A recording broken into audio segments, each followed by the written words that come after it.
সাবেক রাষ্ট্রপতির বিরুদ্ধে তদন্ত করবে না বাংলাদেশ ব্যাংক, দুর্নীতির অভিযোগ পর্যালোচনা করছে সরকার।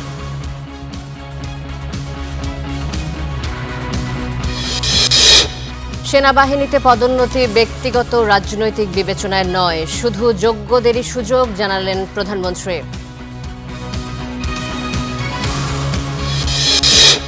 ক্রসফায়ারে একরাম হত্যায় শেখ হাসিনা বেনজির সহ 11 জনের নামে অভিযোগ, গ্রেফতারি পরোয়ানা জারি। দেশে বিক্রি হওয়া 34 টুথপেস্টের 26টিতে বিষাক্ত মাইক্রোপ্লাস্টিক, কিছুই জানে না ভোক্তা, ইএসডিওর গবেষণা।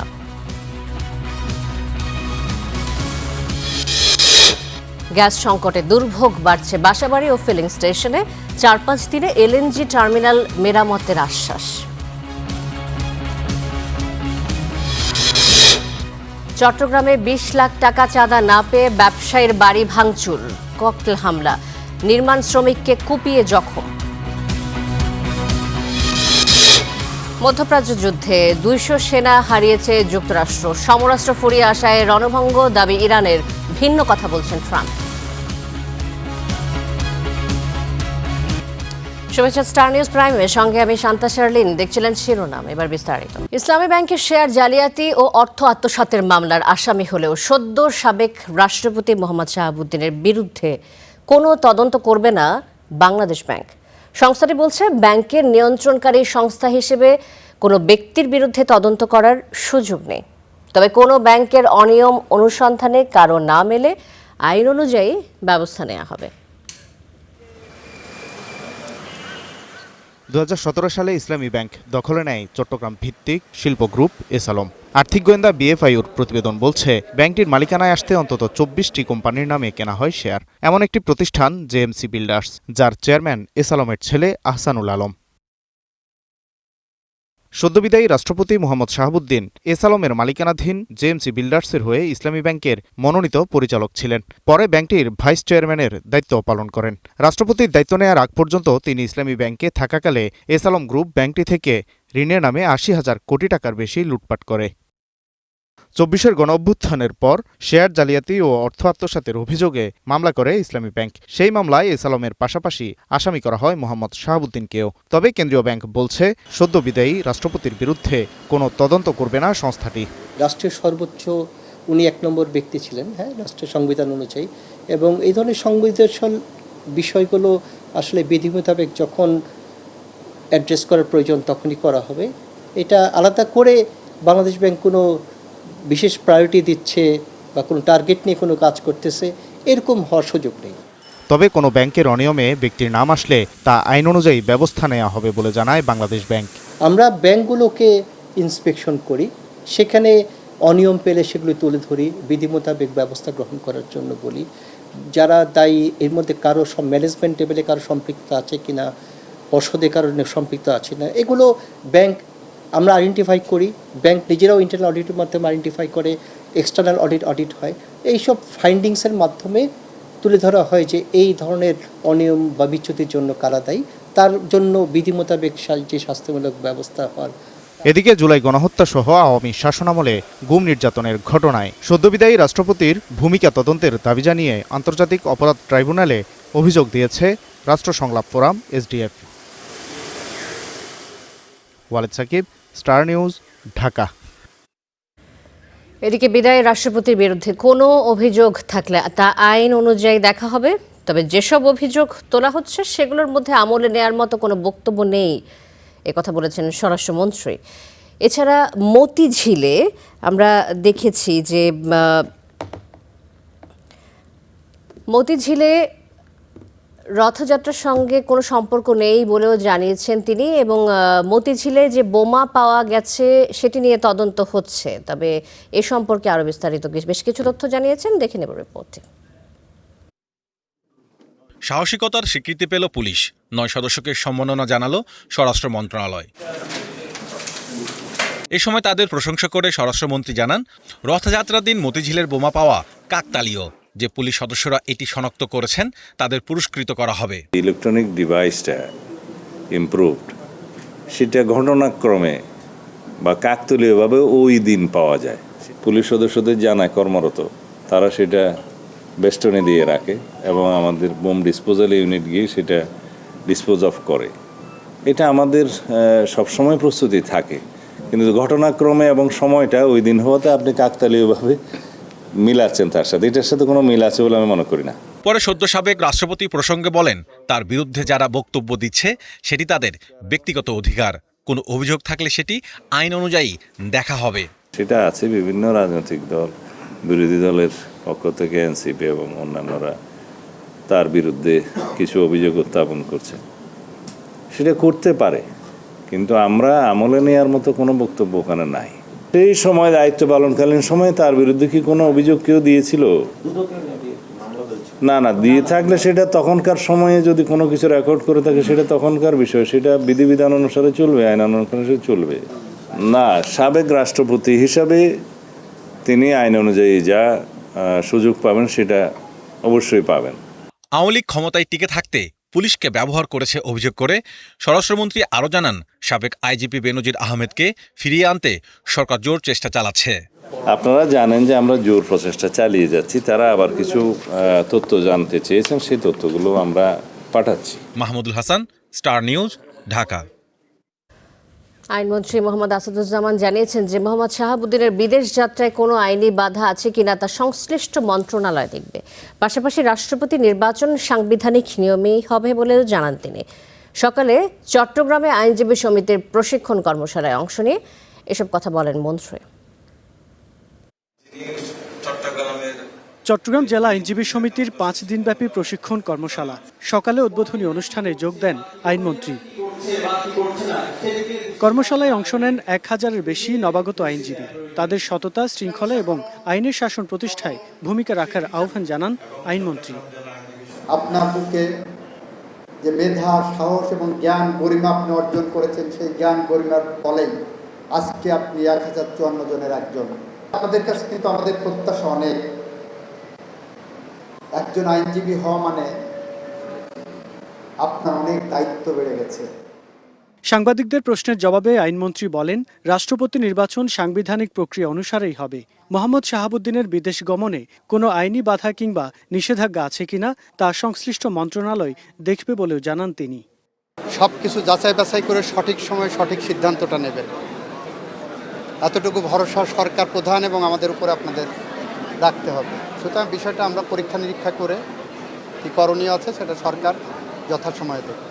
কার নিষেধাজ্ঞা আছে এটা আমাদের রাষ্ট্রীয় নিরাপত্তার স্বার্থে যথাসময়ে এটা প্রকাশ করা হবে। অনুষ্ঠানে সিটি মেয়র সহ বিশিষ্টজনরা উপস্থিত ছিলেন।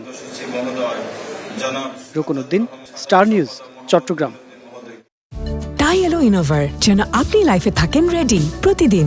Innova, designed for now. Bangabhaban ছেড়ে রাজধানীর গুলশানে নিজ বাসায় ফিরলেন সদ্য সাবেক রাষ্ট্রপতি মোহাম্মদ শাহাবুদ্দিন। বেলা 2:30টার দিকে বঙ্গভবন ছাড়েন তিনি। এ সময় বঙ্গভবনের সামনে তৎপর ছিলেন আইন শৃঙ্খলা বাহিনীর সদস্যরা। 24 জুলাই অসুস্থতার কারণ দেখিয়ে রাষ্ট্রপতির পদ ছাড়েন মোহাম্মদ শাহাবুদ্দিন। সংবিধান অনুযায়ী তিনি 5 বছরের জন্য রাষ্ট্রপতি হিসেবে নির্বাচিত হলেও দায়িত্ব পালন করেন 3 বছর 3 মাস। বঙ্গভবন ছাড়ার পর সেখানে দাপ্তরিক কার্যক্রম পরিচালনা করবেন ভারপ্রাপ্ত রাষ্ট্রপতি হাফিজউদ্দিন আহমদ। তবে তিনি জাতীয় সংসদের স্পিকারের সরকারি বাসভবনেই থাকবেন।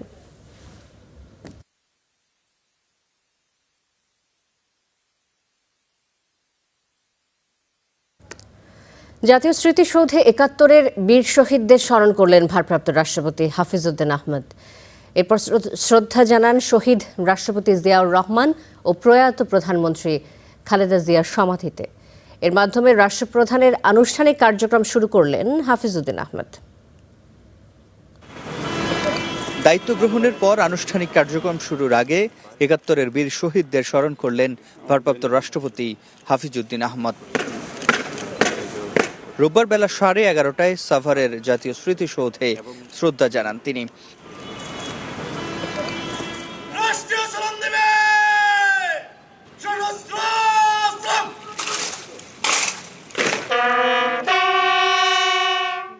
এ সময় বিয়োগ হলে বাজে করুণ সুর।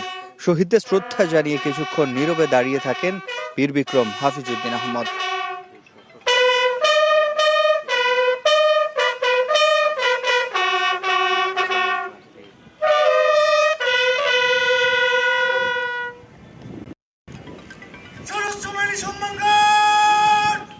এ সময় 3 বাহিনীর পক্ষ থেকে দেয়া হয় গার্ড অব অনার।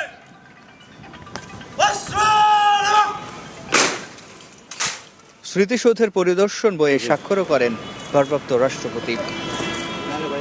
রণাঙ্গনের নির্ভীক যোদ্ধা হাফিজউদ্দিন আহমদ রাষ্ট্রপতির দায়িত্ব গ্রহণের পর প্রথম স্মরণ করলেন তার সহযোদ্ধা এবং রণাঙ্গনের নির্ভীক জীবন দেয়া সেসব শহীদদের। তারপর স্মরণ করতে গেলেন শহীদ রাষ্ট্রপতি জিয়াউর রহমান এবং 3 বারের প্রধানমন্ত্রী বেগম খালেদা জিয়াকে, যারা গণতান্ত্রিক আন্দোলনের সম্মুখ সারির 2 যোদ্ধা। পরে শহীদ রাষ্ট্রপতি জিয়াউর রহমান ও প্রয়াত প্রধানমন্ত্রী খালেদা জিয়ার সমাধিতে শ্রদ্ধা জানাতে আসেন ভারপ্রাপ্ত রাষ্ট্রপতি।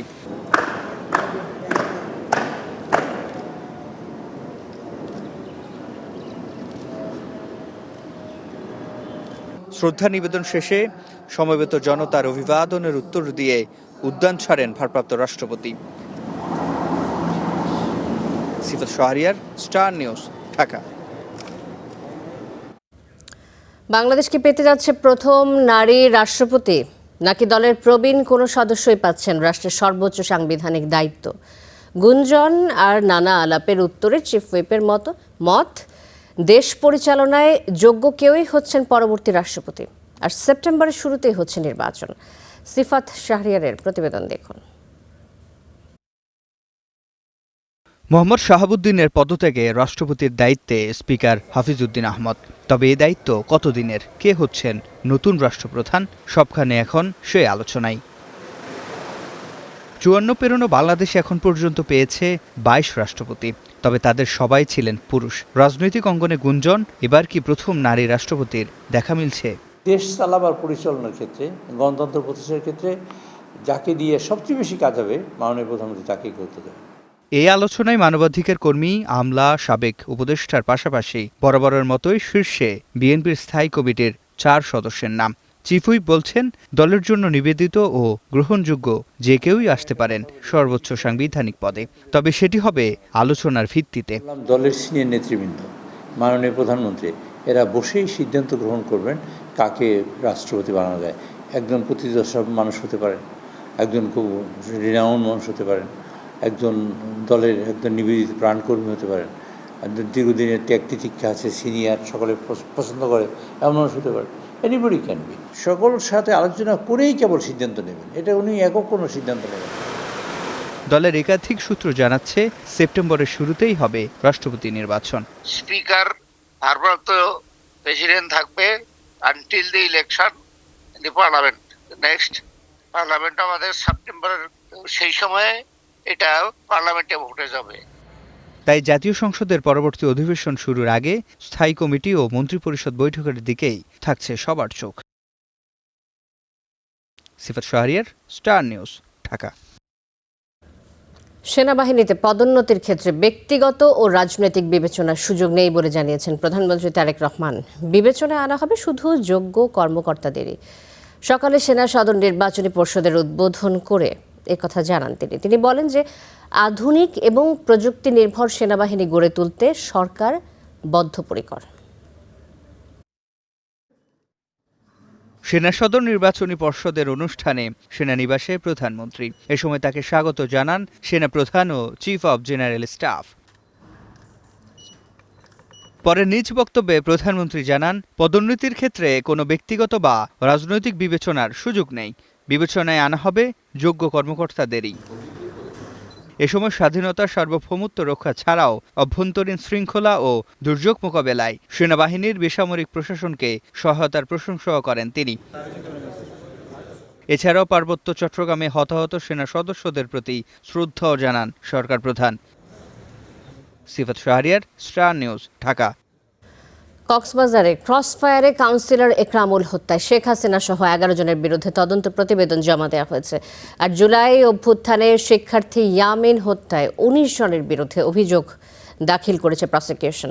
পরে দুটি অভিযোগে আমলে নিয়ে আসামিদের বিরুদ্ধে গ্রেফতারি পরোয়ানা জারি করে ট্রাইব্যুনাল। আমি এতে যে চেন অফিস আছে তো, আমি চলে আসবো না।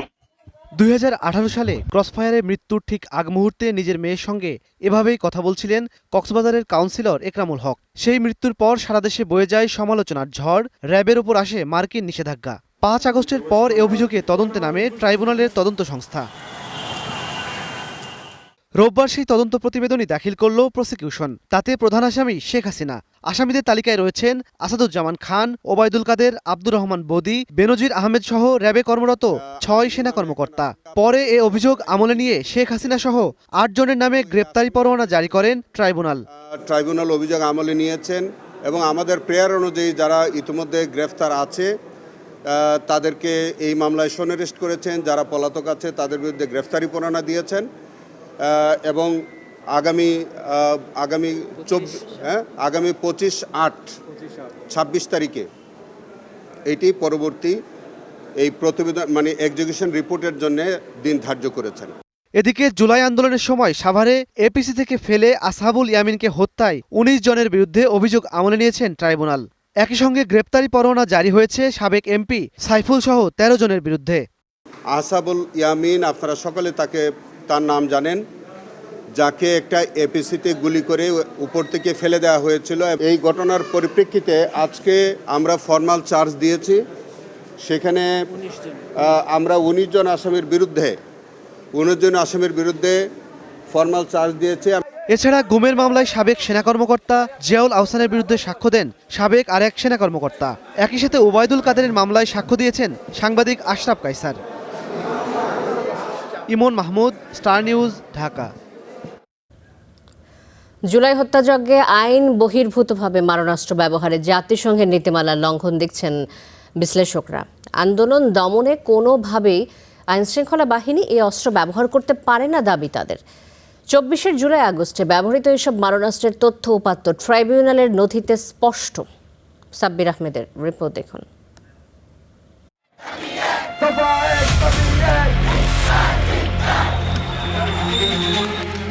উত্তাল জুলাইতে রাজপথে হাজারো ছাত্র জনতাকে গুলি করে হত্যা করে ফ্যাসিবাদী শেখ হাসিনার বাহিনী। জুলাই আন্দোলন দমনে আইনশৃঙ্খলা বাহিনী সবচেয়ে বেশি ব্যবহার করেছে 7.62 ক্যালিবারের বুলেট, যা মূলত মিলিটারি রাইফেল। মারণাস্ত্র বলতে যদি কোনো কিছু বোঝা যায়, ইট ইজ দ্যাট 7.62 রাইফেলের একটা বুলেট যদি একটা লোকের, আমি দেখেছি একটা ছেলের এখানে লেগেছে, পুরো হাত ভেঙে চলে গেছে। পুলিশের কাছে 7.62 রাইফেল কারা দিয়েছে এইটা প্রথম আমি তদন্ত করব। হাউ ইট কেম, সিভিলিয়ানদের হাতে এই রাইফেল আমি দেখেছি। They were part of police. সে সময় ঢাকা মেডিকেলে থাকা 130টি মরদেহ নিয়ে জাতিসংঘ মানবাধিকার দপ্তরের অনুসন্ধান বলছে 66%-ই মৃত্যু হয়েছে সামরিক অস্ত্রের গুলিতে, বাকি 12% শটগান, 2% পিস্তল ও 20% মারা যান মারধর সহ অন্যান্য কারণে। 2014 সালে একতরফা ভোটের পর পুলিশ বাহিনীকে আধুনিকায়নের নামে অত্যাধুনিক সব মারণাস্ত্র যুক্ত করার তোড়জোড় শুরু হয়। কেনা হয় China rifle, SMG, LMG, BD8 assault rifle, Taurus 9mm। 2015 সালে প্রথম চালান আসে ইতালি থেকে। সেনা কর্মকর্তারা বলছেন এ ধরনের মারণাস্ত্র শুধু পুলিশের বিশেষ ইউনিটের ব্যবহার করার কথা ছিল, কিন্তু ছাত্র জনতা হত্যায় সবগুলো ইউনিটই তা ব্যবহার করে। মানা হয়নি জাতিসংঘের অস্ত্র ব্যবহার নীতিমালাও। মিলিটারি ওয়েপন অন্য কারো কাছে থাকার কথা না, শুধু মিলিটারি লোকদের কাছেই থাকবে, যুদ্ধক্ষেত্রে ব্যবহার করবে। কোনোভাবেই এই লিথেল ওয়েপন তারা ব্যবহার করতে পারে না। সাংবিধানিকভাবে এটা নিষিদ্ধ। বাংলাদেশের সমরাস্ত্র কারখানাতে যে অ্যামুনিশন তৈরি হয়, এই অ্যামুনিশনের একটা অংশ বাংলাদেশ পুলিশের কাছে যায়। যেহেতু অ্যামুনিশনটা 7.62 মিলিমিটার অ্যামুনিশন ওনারা নেন, তাই বলতে হবে তাদের কাছে 7.62 মিলিমিটার ওয়েপন আছে। জুলাই হত্যাযজ্ঞের বিচার নিশ্চিতে গঠিত তদন্ত কমিটির সাবেক প্রধান জানান, কার্যক্রম নিষিদ্ধ সংগঠনের নেতাকর্মীরাও সে সময় মারণাস্ত্র ব্যবহার করছে। ক্রাইমস অ্যাগেন্স্ট হিউম্যানিটির ক্ষেত্রে অপরাধের যারা নিউক্লিয়াস, যারা এটার প্ল্যান করেছে, নির্দেশ দিয়েছে, বাস্তবায়ন করেছে, আর কনস্টেবল লেভেলের যারা, তারা গিয়ে মাটিগুলি করেছে, তার উপায় ছিল না। সেক্ষেত্রে কোর্ট অবশ্য একদম নিম্ন পদস্থ বা সাধারণ সৈনিক বা সাধারণ পুলিশকে লেসার পানিশমেন্ট দিয়েছে। এটা ন্যায় বিচারের স্বাভাবিক কারণেই তারা দিয়েছেন। এখন যারা প্রধান অফেন্ডার ন্যাচারালি তারা পালিয়ে গেছে, তারা তো জানে যে তাদের আদালতে বিচার হলে কি সাজা হবে। এখন এর অর্থ এই নয় যে শুধু পালিয়ে গেছে বলেই তাকে মৃত্যুদণ্ড দেওয়া হয়েছে, তা নয়। তার অপরাধের গ্র্যাভিটি বিবেচনায় তাকে মৃত্যুদণ্ড দেওয়া হয়েছে। আন্দোলনের ৩ মাস আগেও ৫০টি মারণাস্ত্রের দরপত্র আহ্বান করে পুলিশ।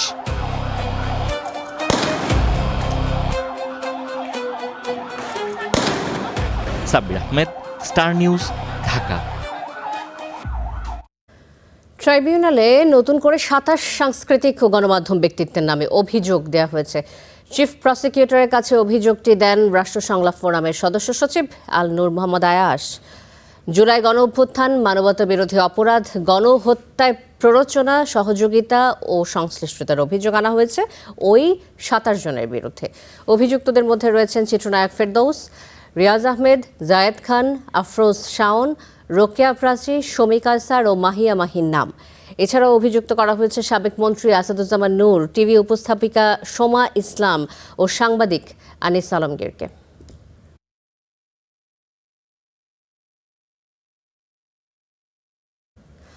বাংলাদেশে বিক্রি হওয়া ১৯টি ব্র্যান্ডের ৩৪টি টুথপেস্ট পরীক্ষা করে ২৬টি নমুনায় মিলেছে মাইক্রোপ্লাস্টিক।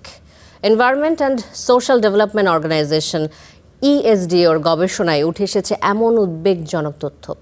পরিত্রাণে টুথপেস্টের জাতীয় মানদণ্ড, নিয়মিত পরীক্ষা ও কার্যকর নজরদারির প্রয়োজনীয়তার উপর জোর দিচ্ছেন সংস্থাটি।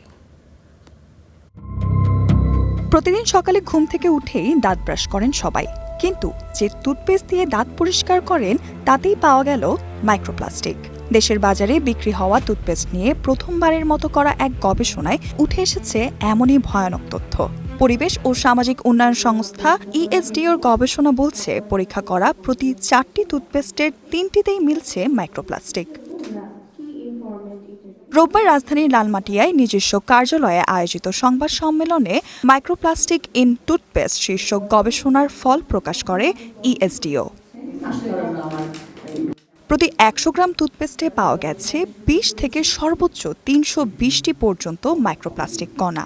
শিশুদের জন্য বাজারজাত 6টি টুথপেস্টের 4টিতেও মিলেছে একই উপাদান। জাহাঙ্গীরনগর বিশ্ববিদ্যালয়ের ল্যাবের আধুনিক প্রযুক্তির মাধ্যমে নমুনাগুলো পরীক্ষা করা হয়। গবেষণায় আরও দেখা গেছে, কোনো টুথপেস্টের মোড়কেই প্লাস্টিক বা কৃত্রিম পলিমার ব্যবহারের তথ্য উল্লেখ নেই। এছাড়াও সংস্থাটির ভোক্তা জরিপে দেখা গেছে, টুথপেস্টে মাইক্রোপ্লাস্টিক সম্পর্কে সচেতনতা এখনও সীমিত।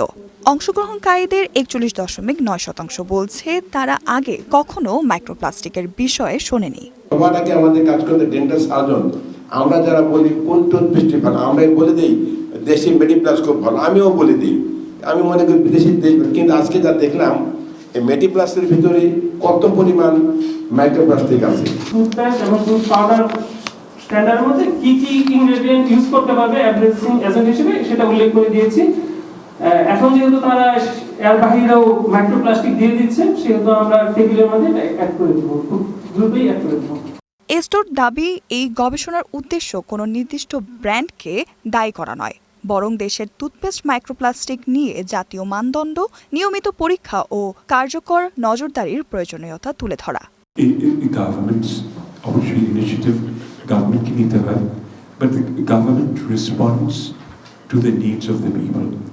আমাদের উদ্দেশ্য হলো two enable the people to articulate তাদের ভিউজ, তাদের সেলফ ইন্টারেস্ট, এই লক্ষ্য আমরা সামনে রেখে কাজ করি। একই সঙ্গে পণ্যের লেভেলে উৎপাদনের স্বচ্ছ তথ্য প্রকাশ এবং জনসচেতনতা বাড়ানোর সুপারিশ করেছে সংস্থাটি। Nusrat Jahan, star news. রাজধানী সহ দেশ জুড়ে তীব্র গ্যাস সংকটে ভোগান্তিতে পড়ছে ওষুধ সরবরাহ, অ্যাম্বুলেন্সের মতো জরুরি সেবা ও পণ্য পরিবহন। অন্যদিকে ব্যক্তিগত ও ভাড়ায় চালিত গাড়ির চালকরাও পড়েছে দুর্ভোগে। রূপান্তরিত প্রাকৃতিক গ্যাস কর্তৃপক্ষ বলছে, আগামী 4-5 দিনের মধ্যে মহেশখালীর LNG টার্মিনাল মেরামত হবে। এখন বিদ্যুতের কেবল পরিবর্তনের কাজ চলছে। রাজধানীর তেজগাঁওয়ে একটি সিএনজি ফিলিং স্টেশনের সামনে গ্যাসের জন্য দীর্ঘ অপেক্ষায় একাধিক ফার্মাসিউটিক্যালস কোম্পানির ওষুধ সরবরাহের গাড়ি। চালকদের সঙ্গে কথা বলে জানা গেল, ভোর থেকে 7-8 ঘন্টা অপেক্ষার পর ফেরত গেছে আরও অন্তত 20টি গাড়ি। গ্যাস না পেয়ে তেলের ওপরই ভরসা, এতে বাড়ছে পরিবহন খরচও। গ্যাস সংকটে রাজধানীর সিএনজি ফিলিং স্টেশনের সামনে যানবাহনের দীর্ঘ অপেক্ষা গত কয়েকদিন ধরেই বাড়ছে ভোগান্তি। ক্ষতিগ্রস্ত হচ্ছে ব্যবসা খাত। আমি সকালবেলা গ্যাস পাইলে এতক্ষণ যে কোনো একটা হাসপাতালে দেখা যাচ্ছে প্রোডাক্ট দিতাম, ওখানে কাজ শেষ করে তারপরে অফিসে আসতাম। গ্যাস নিয়ে আমার ডেলিভারি কাজ করতে হয়, এখন এই যে আজকে এই পর্যন্ত আইসি গ্যাস পাই নাই। ফিলিং স্টেশন কর্তৃপক্ষ ও কর্মীরা বলছেন, গত কয়েকদিনে পরিস্থিতির কোনো উন্নতি হয়নি। গ্যাসের চাপ না থাকায় ডিসপেন্সার বন্ধ রাখছেন তারা। এই সপ্তাহ থেকে আপনার একবারে আসে না, পুরো 8 দিন ধরে আজকে আসতে আসে না। অনেকদিন পর কালকে আমরা 3:30-4টার দিকে গ্যাস আসছিল, তো আমরা 4:30 থেকে আবার মোটামুটি বিক্রি করেছিলাম। মানে বিক্রি বলতে ওরকম যেরকম চাহিদাপূর্ণ না।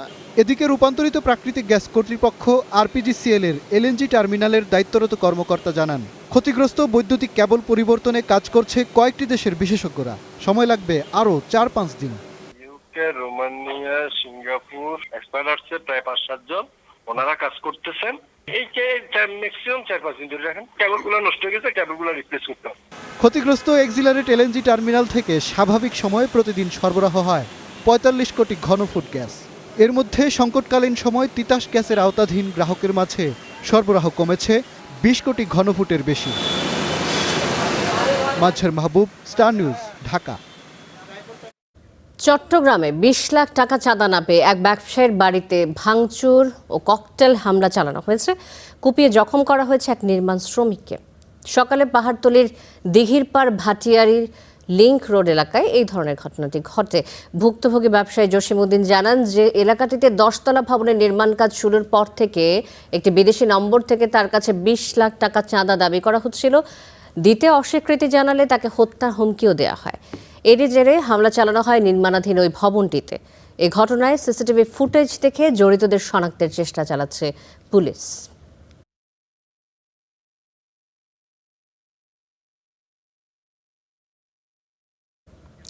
এ বিষয়ে আরও জানাতে চট্টগ্রাম থেকে এই মুহূর্তে যুক্ত হচ্ছেন আমাদের সাথে সহকর্মী মামুনুর রশিদ অভি। হামলার এই ঘটনায় পুলিশ কি কাউকে শনাক্ত করতে পেরেছে কিনা, আর যে নির্মাণ শ্রমিক আহত হয়েছেন তার অবস্থা এখন কেমন, শারীরিক অবস্থা জানাবেন।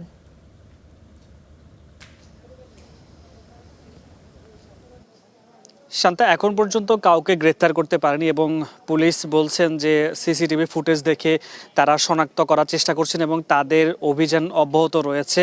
এবং যেটি বললেন, যাকে কুপিয়ে জখম করা হয়েছে তার শারীরিক অবস্থা কিছুটা উন্নতি হয়েছে এবং যে চিকিৎসা সেটি এখন পর্যন্ত চলমান রয়েছে। এবং চিকিৎসকরা বলছিলেন যে তার অবস্থা প্রথমে যেই শঙ্কা ছিল সেটি অনেকটা কেটে গেছে বলে আমরা জানতে পেরেছি। তবে এই যে চট্টগ্রামে কিছুদিন পর পর বিভিন্ন ব্যবসায়ীদেরকে টার্গেট করে তাদেরকে অপরিচিত নাম্বার থেকে প্রথমে ফোন দেয়া, এর পরবর্তীতে চাঁদা দাবি করে এরপর যদি না দেয়া হয় সেক্ষেত্রে 1-2 দিনের মধ্যেই সেই জায়গাগুলোতে হামলা করা, এটি বলা যায় নিত্য নৈমিত্তিক ঘটনার মধ্যেই রয়েছে। এবং যারা সাধারণ ব্যবসায়ীরা রয়েছেন তারা অনেকটাই শঙ্কিত যে তারা আসলে কিভাবে ব্যবসা বাণিজ্য করবেন। এই সন্ত্রাসীরা বিভিন্ন নাম্বার থেকে তাদেরকে হুমকি ধামকি দিচ্ছে, প্রাণনাশের হুমকিও দেওয়া হচ্ছে এবং তারা যে 20 লাখ 30 লাখ 1 কোটি পর্যন্ত চাঁদা দাবি করা হচ্ছে। এই চাঁদাকে কেন্দ্র করে যেই চট্টগ্রাম নগরীতে সন্ত্রাসীরা একটি বেপরোয়াভাবে তাদের চক্রটি বাড়ছে বিভিন্ন মাধ্যমে। আপনি জানেন গত 13 জুলাই চট্টগ্রামে ইন্টারনেট সেবাদানকারী প্রতিষ্ঠান, সেই প্রতিষ্ঠানটির যে কর্ণধার রয়েছেন তাকে প্রথমে ফোন দেয় এবং পরবর্তীতে তাকে আসলে হুমকি দেয়। তার পরবর্তীতে আমরা দেখেছি সেখানে হামলা করা হয়। এছাড়া গত 5 আগস্ট পট পরিবর্তনের পর চট্টগ্রামের চাঁদগাঁও এলাকায় বিভিন্ন ব্যবসায়ীদেরকে টার্গেট করে তাদেরকে প্রথমে চিঠি দেওয়া হতো এবং সেই চিঠির উত্তরে যদি কোনো কিছু না দেওয়া হতো চাঁদা, সেই ক্ষেত্রে তাদেরকেও কিন্তু বিভিন্নভাবে হামলা করা হতো। বলা যায় পুলিশ বিভিন্ন মাধ্যমে তারা চেষ্টা করছেন এই যে চক্রটাকে পুরো নিয়ন্ত্রণ করার জন্য, অর্থাৎ তাদেরকে গ্রেফতার করার জন্য। এবং অনেকেই দেশের বাইরে থেকে তারা এই চক্রটি নিয়ন্ত্রণ করছে। পুলিশের দাবি তারা দেশের ভেতরে যারা রয়েছেন তাদের সবাইকে আইনের আওতায় আনা হবে এবং বাইরে থেকে যারা ইন্ধনদাতা হিসাবে এই যে উস্কানিমূলক কর্মকাণ্ডগুলো করছেন, ব্যবসায়ীদেরকে টার্গেট করে চাঁদা দাবি করা হচ্ছে, এই বিষয়গুলো নির্মূল করার জন্য পুলিশের অভিযান সেটি এখন পর্যন্ত অব্যাহত রয়েছে। শান্তা। ধন্যবাদ আপনাকে। মামুনুর রশিদ চট্টগ্রাম থেকে যুক্ত হয়েছিলেন আমাদের সাথে। রাজধানীর মোহাম্মদপুরে এসবি এসআইকে কুপিয়ে জখমের ঘটনায় 4 জনকে চট্টগ্রামের খুলশী থেকে গ্রেফতার করেছে পুলিশ। গ্রেফতারকৃতরা হলেন শরীফুদ্দিন বাবু, নাজমুল হাসান, ইমন ও জুয়েল। পুলিশ বলছে এরা মাদকসেবী ও কিশোর গ্যাংয়ের সদস্য।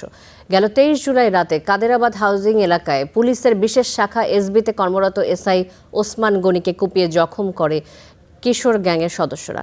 পরে সোহরাওয়ার্দী হাসপাতালে চিকিৎসা নেন ওই পুলিশ কর্মকর্তা। হামলাকারীরা এসআই এর পূর্ব পরিচিত ছিল বলে সিসিটিভি ফুটেজ দেখে ধারণা করা হচ্ছে। এই ঘটনায় মোহাম্মদপুর থানায় মামলা হলে চট্টগ্রাম থেকে তাদের গ্রেফতার করা হয়। আওয়ামী লীগ সরকারের 15 বছরের দুঃশাসন দেশের অর্থনীতির মেরুদণ্ড ভেঙে দিয়েছে। ভেঙে ফেলা হয়েছে সব প্রতিষ্ঠান, যা থেকে উত্তরণের চেষ্টা করছে সরকার। রাজধানীর একটি অনুষ্ঠানে এই দাবি করেন স্থানীয় সরকার মন্ত্রী মির্জা ফখরুল ইসলাম আলমগীর। শেরেবাংলা কৃষি বিশ্ববিদ্যালয় শিক্ষার্থীদের নবীন বরণ অনুষ্ঠান, এতে প্রধান অতিথি হিসাবে যোগ দেন স্থানীয় সরকার মন্ত্রী মির্জা ফখরুল ইসলাম আলমগীর সহ বিশিষ্টজনেরা। এ সময় মির্জা ফখরুল ইসলাম আলমগীর জানান, এই মুহূর্তে সরকারের সবচেয়ে বড় চ্যালেঞ্জ দেশের খাদ্য নিরাপত্তা বলয় টেকসই করা। উত্তরাঞ্চলকে এবং দক্ষিণাঞ্চলকে ঘোষণা করা হয়েছে, এটাকে এগ্রিকালচার হাব তৈরি করা হবে, অর্থাৎ সেখানে ইন্ডাস্ট্রিগুলোকে তৈরি করা হবে। তো ওই চাকরি তৈরি করতে হবে নিজেদেরকে। আমরা কেন এখনই চিন্তা করি না যে আমি নিজেই একটা এমপ্লয়মেন্ট করব, আমি একটা ইন্ডাস্ট্রি করব, অ্যাগ্রোবেস ইন্ডাস্ট্রি করব, আমি একটা এগ্রিকালচার ফার্ম করব, একটা পোলট্রি করব, তাহলে কিন্তু অনেকটা সেই অবস্থা কেটে যাবে। তার দাবি, বিগত সরকারের 15 বছরের দুঃশাসনে দেশের অর্থনীতির মেরুদণ্ড ভেঙে দিয়েছে। ভেঙে ফেলা হয়েছে সব প্রতিষ্ঠান, যা থেকে উত্তরণের চেষ্টা করছে সরকার। আমি যে জায়গায় আছি সেই জায়গা থেকে শুধু শেরেবাংলা বিশ্ববিদ্যালয় নয়, কৃষি বিশ্ববিদ্যালয়, সমগ্র দেশকে এগিয়ে নিয়ে যাওয়ার জন্য আমরা আমাদের আন্তরিকতার অভাব রাখবো, আমরা আমাদের কাজ করব। অন্যদিকে প্রধানমন্ত্রীর শিক্ষা উপদেষ্টা মাহাদি আমিন জানান, খাদ্য নিরাপত্তা নিশ্চিতে বর্তমান সরকার নির্বাচনী প্রতিশ্রুতি হিসাবে কৃষকদের ঋণ মওকুফ করেছে। কিভাবে কৃষক কার্ডের মাধ্যমে ওনাদের কাছে সুলভে ঋণ পৌঁছে দেওয়া যায়, কিভাবে সেচ, বীজ এবং কীটনাশক থেকে শুরু করে কৃষির প্রয়োজনীয় যে ইনপুট রয়েছে, দ্যাট ইনক্লুডস কৃষি যন্ত্রপাতি, প্রত্যেকটা ক্ষেত্রে ওনাদের কাছে আরো সুলভ মূল্যে সে প্রয়োজনীয় উপকরণগুলো পৌঁছে দেওয়া যায়। আমাদের মূল উদ্দেশ্য একদিকে যেমন কৃষির প্রোডাক্টিভিটি বাড়ানো, ডাইভার্সিফিকেশন বাড়ানো, একই সাথে আপনাদের মাধ্যমে কৃষি উদ্যোক্তার সংখ্যা বাড়ানো। কৃষির উন্নয়নে গবেষণার কোনো বিকল্প নেই, আর সেজন্যই বর্তমান সরকার বিশ্বমানের শিক্ষা ও গবেষণার জন্য সর্বোচ্চ বরাদ্দ দিয়েছে বলেও জানান তারা। স্থানীয় সরকার, পল্লী উন্নয়ন, সবাই। Akhtaruzzaman, star news, Dhaka. দেশের পররাষ্ট্রনীতি জাতীয় স্বার্থকে সর্বোচ্চ অগ্রাধিকার দিয়েই পরিচালিত হবে বলে জানিয়েছেন প্রধানমন্ত্রীর অর্থ পরিকল্পনা উপদেষ্টা রাশেদ আল মাহমুদ তিতুমির। দুপুরে নর্থ সাউথ বিশ্ববিদ্যালয়ের এক সেমিনারে এ কথা বলেন তিনি। উপদেষ্টা বলেন যে বর্তমান সরকার দেশের পররাষ্ট্রনীতিতে বাংলাদেশের সম্মান ও মর্যাদা পুনঃপ্রতিষ্ঠায় কাজ করছে। একই সঙ্গে বাংলাদেশ চীনের সম্পর্ক বর্তমানে সর্বোচ্চ পর্যায়ে রয়েছে বলে জানান তিনি। প্রধানমন্ত্রীর সাম্প্রতিক চীন সফরের পর এই সম্পর্ক আরও জোরদার হয়েছে। উপদেষ্টা আরও জানান, আগামী 18 মাসের মধ্যে চট্টগ্রাম ইকোনমিক জোনে উৎপাদন কার্যক্রম শুরু হবে। এছাড়া খুব শিগগিরই মংলা বন্দরের আধুনিকায়নের কাজও শুরু হবে, যা বাংলাদেশের বাণিজ্য ও আঞ্চলিক সংযোগ বৃদ্ধিতে গুরুত্বপূর্ণ ভূমিকা রাখবে। মাননীয় প্রধানমন্ত্রী তার দর্শনকে সামনে নিয়ে জাতীয় স্বার্থের ভিত্তিতে পররাষ্ট্রনীতি পরিচালিত করছে। এখানে সবার আগে বাংলাদেশ, সবার জন্য বাংলাদেশ এবং সবাইকে নিয়ে বাংলাদেশ, অর্থাৎ জাতীয় স্বার্থের ভিত্তিতেই আমাদের এই অগ্রযাত্রা হচ্ছে। আয়নার সাথে যে কোনো দেশের দ্বিপাক্ষিক সম্পর্কের সর্বোচ্চ পর্যায়ে এই সম্পর্ক গেছে। এটি হচ্ছে নতুন দিগন্ত উন্মোচিত হয়েছে। বিদেশি বিনিয়োগ বাড়াতে সংকট চিহ্নিত করছে সরকার। রবিবার এক ব্রিফিংয়ে পররাষ্ট্র প্রতিমন্ত্রী শামা ওবায়েদ বলেন যে জ্বালানি, টেক্সটাইল, কৃষি, কুটিরশিল্প, ক্রীড়া এবং সংস্কৃতি খাতকে অগ্রাধিকার দিয়ে নতুন বিদেশি বিনিয়োগ আকর্ষণের জন্য কাজ করছে সরকার। একই সঙ্গে দেশের সম্ভাবনাময় ব্লু ইকোনমি খাতেও ইউরোপের বিভিন্ন দেশ বিনিয়োগে আগ্রহ প্রকাশ করেছে বলেও জানান প্রতিমন্ত্রী। বিনিয়োগের সংকট সমস্যা সমাধানে সংশ্লিষ্ট মন্ত্রণালয় ও সংস্থাগুলোর সঙ্গে সমন্বয় করে প্রয়োজনীয় পদক্ষেপ নেওয়া হবে বলেও জানিয়েছেন Shama Obaid.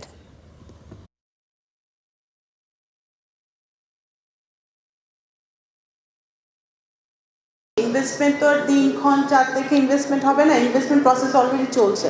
Lot of countries already আমাদের সাথে কথা বলছে যে তারা বিভিন্ন সেক্টরে কিভাবে ইনভেস্ট করতে পারে। তো এটা কিন্তু চলমান আছে, এটা তো আপনার চলমান প্রক্রিয়া। এটা কিন্তু অলরেডি অনেক ইনভেস্টররা বিডার সাথে যোগাযোগ করছে, তাদের সাথে কাজ করছে, কমার্সের সাথে কাজ করছে। চায়না, জাপান, আমেরিকা বিভিন্ন দেশই কিন্তু ইনভেস্টমেন্টের জন্য রেডি আছে, তার ইনভেস্টমেন্টের এই কথাবার্তাগুলো চলছে। তো কাজ তো চলমান আছে। মানদণ্ড পূরণ না করার অভিযোগে চানখারপুলের 2টো ডায়াগনস্টিক সেন্টার বন্ধ করল স্বাস্থ্য অধিদপ্তর। দুপুরে হেলথ এইড ডায়াগনস্টিক ও অ্যাক্টিভ ডায়াগনস্টিক নামে 2 প্রতিষ্ঠানে ঝটিকা অভিযান চালায় স্বাস্থ্য অধিদপ্তরের একটি দল। প্রায় ঘণ্টাখানেক বিভিন্ন কার্যক্রম ঘুরে দেখেন। এ সময় প্রতিষ্ঠান দুটির কার্যক্রম দেখে বিস্ময় প্রকাশ করেন তারা। এর আগেও মোবাইল কোর্টের মাধ্যমে অভিযান চালিয়ে বন্ধ করা হয়েছিল প্রতিষ্ঠান দুটি। ন্যূনতম ক্রাইটেরিয়ার মধ্যেই পড়ে না এই ডায়াগনস্টিকটা। সেখানে আমি তো ওনাকে বলতেও পারছি না যে আপনি বাকি পরীক্ষাগুলো করে ওদেরকে বিদায় করেন। তো ওনাদের আমি যেটা বললাম যে যেগুলো রেপুটেড ডায়াগনস্টিক সেন্টার, যেহেতু ওরা আপনার জিম্মায় এখন, আপনি তাদের নিয়ে ওখান থেকে পরীক্ষা করে আমাদের এই রোগীগুলোকে, ঢাকা মেডিকেলের রোগীগুলোকে সসম্মানে ঢাকা মেডিকেলে ফেরত পাঠান। এটা আমি ওনাকে অ্যাডভাইস করছি। এখন থেকে আর কোনো কার্যক্রম চলবে না। টানা 13 রাত হামলার পর হঠাৎ অভিযান স্থগিত করলেন মার্কিন প্রেসিডেন্ট ডোনাল্ড ট্রাম্প। হোয়াইট হাউসের দাবি তেহরানকে আবারও আলোচনার টেবিলে ফেরাতে এই সিদ্ধান্ত। তবে আইআরজিসির দাবি চলমান যুদ্ধে অন্তত 200 সেনা হারিয়েছে যুক্তরাষ্ট্র। মার্কিন সংবাদ মাধ্যম নিউ ইয়র্ক টাইমসও বলছে যুক্তরাষ্ট্রের ক্ষেপণাস্ত্র ও আকাশ প্রতিরক্ষা ব্যবস্থা দ্রুত ফুরিয়ে আসছে। এই সামরিক চাপই ট্রাম্পকে বাধ্য করেছে হামলা থামাতে। সমঝোতা স্মারকের শর্ত ভেঙে টানা 13 রাত ইরানের বন্দরনগরী, সেতু, রেলপথ, বিদ্যুৎ কেন্দ্র ও সামরিক অবকাঠামোয় হামলা চালিয়েছে যুক্তরাষ্ট্র। কিন্তু 14তম রাতে হঠাৎই বন্ধ হলো অভিযান। নিউ ইয়র্ক টাইমস বলছে ইরানের ক্ষেপণাস্ত্র ও ড্রোন ঠেকাতে গিয়ে বিপুল পরিমাণ ইন্টারসেপ্টর খরচ করতে হয়েছে যুক্তরাষ্ট্রকে। পূর্ণমাত্রার যুদ্ধ চললে ক্ষেপণাস্ত্রের মজুত নেমে আসবে তলানিতে। সেই সাথে উপসাগরীয় মিত্রদের চাপ তো আছেই। স্বয়ং সেনা কর্মকর্তারা ট্রাম্পকে সতর্ক করেছেন, যুদ্ধ চালিয়ে যাওয়া হয়তো সম্ভব, কিন্তু এর মূল্য হবে অত্যন্ত ব্যয়বহুল। কারণ প্রতিটি প্যাট্রিয়ট ক্ষেপণাস্ত্রের দাম $40 লাখ বেশি। ইরান যুদ্ধে এ পর্যন্ত খরচ হয়েছে 1000-এর বেশি প্যাট্রিয়ট। এসব সতর্কতার পর হামলা স্থগিতের সিদ্ধান্ত নিলেও বরাবরের মতো গণমাধ্যমের ক্যামেরায় ভিন্ন কথা ট্রাম্পের। আমরা ইরানকে খুব কঠোরভাবে আঘাত করেছি। তাদের নৌবাহিনী শেষ, তাদের বিমান বাহিনীও শেষ। তাদের 250টি যুদ্ধবিমান আর নেই, 159টি যুদ্ধজাহাজ ডুবে গেছে। সবগুলো এখন সমুদ্রের তলায়। তাদের কোনো রাডার, তাদের হাতে আর খুব কম ড্রোনই অবশিষ্ট আছে। ট্রাম্পের দাবি ইরানের সব সক্ষমতাই তিনি ধ্বংস করেছেন। কিন্তু ইরানের ইসলামিক রেভলিউশনারি গার্ড কোর আইআরজিসির দাবি সম্পূর্ণ ভিন্ন। তারা বলছে এ পর্যন্ত যুদ্ধে 200 সেনা হারিয়েছে যুক্তরাষ্ট্র। 8টি মার্কিন সেনা ঘাঁটিতে হামলা হয়েছে, যার একটিতেই সেনাদের 20টি ঘাঁটি ধ্বংস হয়েছে। ফলে এটি সাময়িক বিরতি নাকি নতুন কোনো কূটনৈতিক উদ্যোগের সূচনা, তা নিয়ে জোর আলোচনা চলছে। হামলার উদ্দেশ্য সম্ভবত ইরানকে আবারও আলোচনার টেবিলে ফিরিয়ে আনা। প্রশ্ন হলো, ইরান কূটনৈতিক চ্যানেলে কী ধরনের বার্তা দিচ্ছে? তাদের অবস্থানে কি কোনো পরিবর্তন এসেছে? তারা কি আলোচনায় ফিরতে বেশি আগ্রহী? চ্যালেঞ্জ হলো ইরানের নেতৃত্ব এখন বিভক্ত, বিভিন্ন গোষ্ঠী ক্ষমতার প্রতিযোগিতায় লিপ্ত। বিশ্লেষকদের মতে আগামী কয়েকদিনেই স্পষ্ট হবে ট্রাম্পের এই নীরবতার মানে। ইফফাতিরা, স্টার নিউজ। ভারতে শিক্ষামন্ত্রী ধর্মেন্দ্র প্রধানের পদত্যাগের পরও থামছে না আন্দোলন। মোদী সরকারের পতনের ডাক দিয়েছেন বিরোধী দলীয় নেতা রাহুল গান্ধী। দেশ জুড়ে বিজয় উদযাপন করছেন আন্দোলনকারী শিক্ষার্থীরা। বিশ্লেষকরা বলছেন যে শিক্ষামন্ত্রীর পদত্যাগ কেবল মন্ত্রিসভার পরিবর্তন নয়, বরং মোদী সরকারের কর্তৃত্বের ওপর বড় ধরনের আঘাত। আগামী নির্বাচনের আগে এই আন্দোলন ভারতের রাজনীতিতে নতুন সমীকরণ তৈরি করতে পারে। ধর্মেন্দ্র প্রধানের পদত্যাগের পর উৎসবের কেন্দ্রে পরিণত হয় দিল্লির যন্তর মন্তর। জাতীয় পতাকা নিয়ে নেচেকে বিজয় উদযাপন করেন শিক্ষার্থীরা। কেবল দিল্লি নয়, বিভিন্ন রাজ্যে ছড়িয়ে পড়ে উৎসবের আমেজ। চণ্ডীগড়ে মিষ্টি ও আইসক্রিম বিতরণ করে শিক্ষার্থীরা। হায়দ্রাবাদে প্রশ্ন ফাঁসের পর আত্মহত্যা করা পরীক্ষার্থীদের মোমবাতি জ্বালিয়ে স্মরণ করে কংগ্রেস। আমাদের প্রধান দাবি ছিল শিক্ষামন্ত্রীর পদত্যাগ। সেই দাবি পূরণ হয়েছে। এই পদত্যাগ তরুণদের বিজয় এবং তাদের আন্দোলনকে আরও শক্তিশালী করেছে। এক্সে দেয়া এক ভিডিও বার্তায় শিক্ষার্থীদের প্রতি অভিনন্দন জানান রাহুল গান্ধী। বলেন, শিক্ষামন্ত্রীর পদত্যাগ শিক্ষা সংস্কার আন্দোলনের একটি বড় অর্জন। তবে বিজেপি সরকারের বিরুদ্ধে আরও বড় আন্দোলনের ডাক দেন রাহুল। আমরা শতভাগ শিক্ষার্থীদের পাশে আছি। আপনাদের পূর্ণ সমর্থন দিয়ে নিশ্চিত করব আমাদের নিরাপত্তা ও ভবিষ্যৎ যেন সুরক্ষিত থাকে। ভয় পাবেন না। চলুন এই সরকারকে উৎখাত করি। এই সরকার দেশের সংবিধানকে ধ্বংস করছে। পদত্যাগের পর নতুন শিক্ষার দায়িত্ব পেয়েছেন কেন্দ্রীয় মন্ত্রী প্রহ্লাদ যোশী। প্রধানমন্ত্রীর প্রত্যাশা অনুযায়ী নিষ্ঠা ও দায়িত্ববোধ নিয়ে কাজ করার অঙ্গীকার করেন তিনি। মাননীয় প্রধানমন্ত্রী আমার উপরে যে দায়িত্ব অর্পণ করেছেন, আমি তার প্রত্যাশা অনুযায়ী তা পালন করব। দায়িত্বটি আমি কর্তব্যবোধ ও বিনয়ের সঙ্গে গ্রহণ করছি। ভারতের রাজনীতিতে ক্রমশ প্রভাব বিস্তার করা ধর্মভিত্তিক দল বিজেপি টানা 3 বারের ক্ষমতায় নিজেদের অজেয় ইমেজ গড়ে তুলেছিল। নিজেকে দেবতার আসনে বসিয়েছেন প্রধানমন্ত্রী মোদী। এমন প্রেক্ষাপটে শিক্ষার্থীদের এই আন্দোলনকে একটি মাইলফলক ঘটনা হিসেবেই দেখছেন বিশ্লেষকরা। এই ঘটনাটি একটি মাইলফলক, কারণ এতে প্রধানমন্ত্রী মোদীর কর্তৃত্ব পরীক্ষা হয়েছে এবং কিছুটা ক্ষয়ও হয়েছে। এখন বলা যায় কোনো না কোনোভাবে মোদী পরবর্তী যুগের সূচনা বাস্তবে রূপ নিতে শুরু করেছে। বিজেপির বিভাজনের রাজনীতি ও গণতন্ত্রহীনতার বিরুদ্ধে ভারতের দলগুলো কতটা সক্রিয় হতে পারে তার উপরই নির্ভর করছে মোদীর ভবিষ্যৎ। Ishtiaq Hossain, star news. এই ছিল স্টার নিউজ প্রাইমের সঙ্গে থাকার জন্য ধন্যবাদ সবাইকে।